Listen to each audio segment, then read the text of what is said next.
26 मार्चला महाराष्ट्राचं अर्थसंकल्पीय अधिवेशन संपलं। हे अधिवेशन 3 मार्च पासून सुरू झालं होतं आणि 26 मार्च पर्यंत चाललं। पण या अधिवेशनाचा निकाल काय लागला, जनतेच्या अपेक्षा काय होत्या आणि प्रत्यक्षात काय घडलं?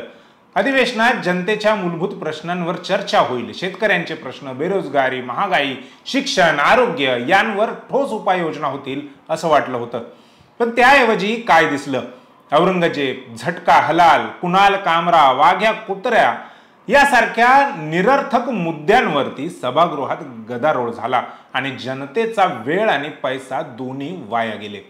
विरोधकांचा आरोप आहे की सत्ताधाऱ्यांनी जनतेच्या पैशाची उधळपट्टी केली।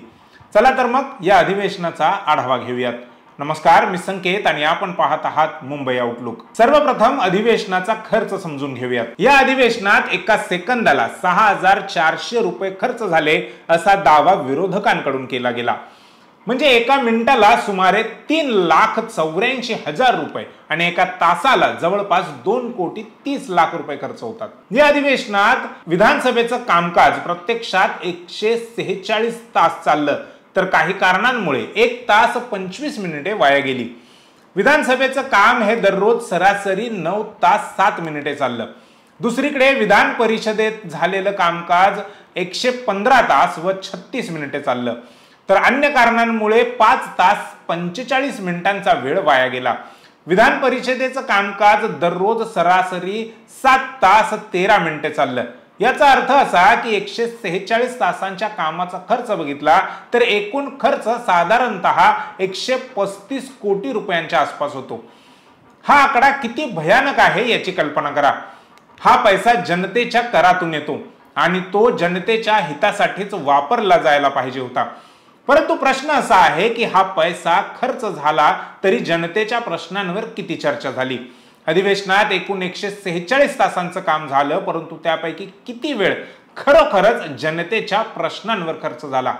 विरोधकांचं म्हणणं आहे की यापैकी 15% कमी वेळ जनतेच्या मुद्द्यांवर चर्चेला मिळाला। म्हणजे 25 तासांपेक्षा कमी वेळ जनतेच्या मूळ मुद्द्यांसाठी दिला गेला। आता जनतेच्या प्रश्नांवर चर्चेचं नेमकं काय झालं हे पाहूयात।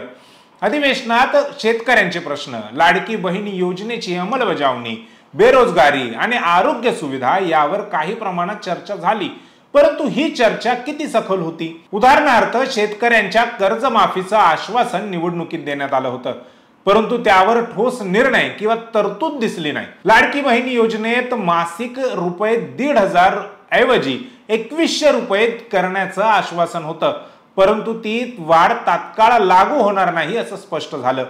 बेरोजगारीवर चर्चा झाली, परंतु ठोस रोजगार निर्मितीचं धोरण समोर आलं नाही।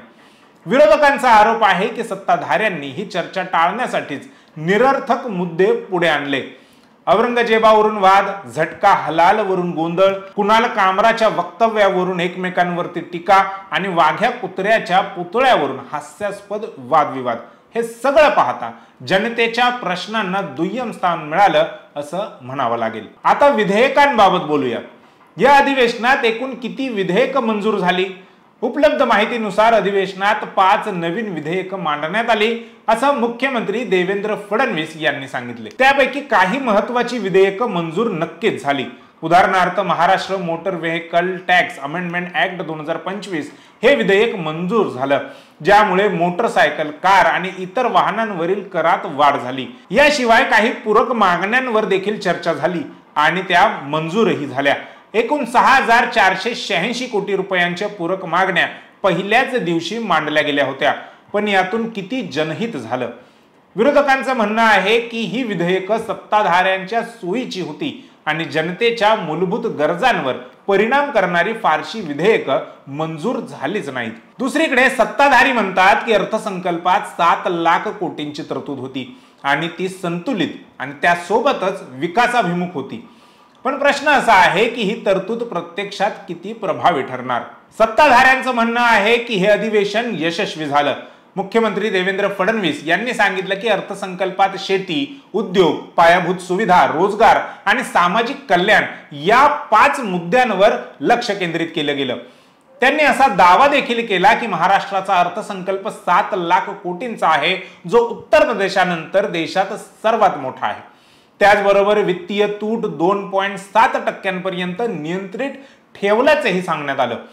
परंतु विरोधकांचा यावर आक्षेप आहे. शिवसेना उद्धव बाळासाहेब ठाकरे पक्षाचे नेते उद्धव ठाकरे हे म्हणाले की हा अर्थसंकल्प बोगस आहे, निवडणूक आश्वासनांची पूर्तता यामध्ये झालेली नाही. त्यांनी असा आरोपही केला की सत्ताधाऱ्यांनी जनतेचे 335 कोटी रुपये वाया घालवले. विरोधकांचं असंही म्हणणं आहे की निरर्थक मुद्द्यांवर वेळ वाया घालवून सत्ताधाऱ्यांनी जनतेच्या प्रश्नांकडे दुर्लक्ष केलं. शेवटी काय सांगता येईल, हे अधिवेशन जनतेच्या अपेक्षा पूर्ण करू शकलं नाही हेच खरं. जनतेच्या प्रश्नांवर चर्चेला प्राधान्य मिळायला हवं होतं, परंतु तसं झालंच नाही. 146 तासांपैकी फक्त 20 ते 25 तासच जनतेच्या मुद्द्यांवर खर्च झाले, तर उरलेला वेळ वादविवाद आणि गोंधळात गेला. 5 ते 7 विधेयकं मंजूर झाली असली तरी ती जनतेच्या मूलभूत गरजा पूर्ण करणारी होती का, हा प्रश्न कायम आहे. आणि हो, 335 कोटी रुपये खर्चूनही जर जनतेच्या हाती काहीच लागलं नाही तर हा पैसा वाया गेला असं म्हणणं चुकीचं ठरणार नाही.